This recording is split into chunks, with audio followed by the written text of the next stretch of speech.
The Nebraska Rural Poll is the longest-running survey of rural life in the U.S. It highlights the main priorities of local residents across farm country. And Dr. Heather Akin with the University of Nebraska Lincoln joins us now for a closer look. Thank you so much for joining us today, Doctor. Now let's start with some background on this poll and what all it entails. Yeah, so it's great to be here. The Nebraska Rural Poll is a survey that goes out every year to rural Nebraskans to understand kind of their views, perspectives, concerns about things that are going on in their communities, in their lives, their well-being, and things like that. The survey started back in 1996, so we're coming up on our 30th year, meaning it's one of the longest running polls of its kind in the United States. And it's a really important chance for us to understand what's going on in rural communities in Nebraska. And that's what I was going to ask you, is why is this kind of survey so important?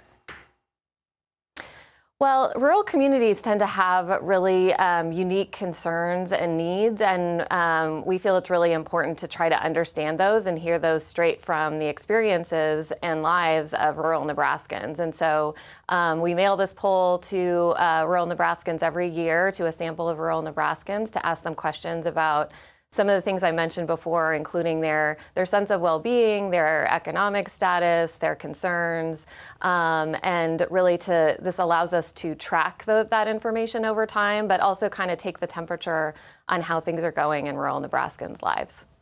Talk a little bit more about, like you say, the trends that you're seeing, because 30 years of data, I mean, that's a lot of data. Have you seen any major changes over the last 3 decades?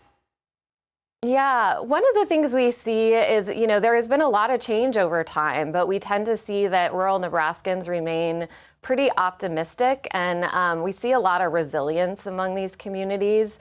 But concerns can change from year to year. Things like economic concerns, access to broadband information, or access to broadband is something we just asked about more recently. That obviously wouldn't have been a concern 30 years ago or so, but that those things do crop up, and it's really important for us to gauge what is going on and hear from those individuals through the poll. And I'm sure what happens in rural Nebraska is also representative of what happens in rural America, so it could be valuable information. That's right. Talk a little bit about how people can find out more information if they wanted to look at this data and read even past results. Yeah, they can always access information about the Rural Poll on ruralpoll.unl.edu, or just searching for Rural Poll. We have a lot of reports over the years, and we're also working on a extension resource that will have interactive platforms that depict the data. That'll be really interesting to dig into. Great info. That's Dr. Heather Akin with the University of Nebraska Lincoln. Thank you so much for joining us today.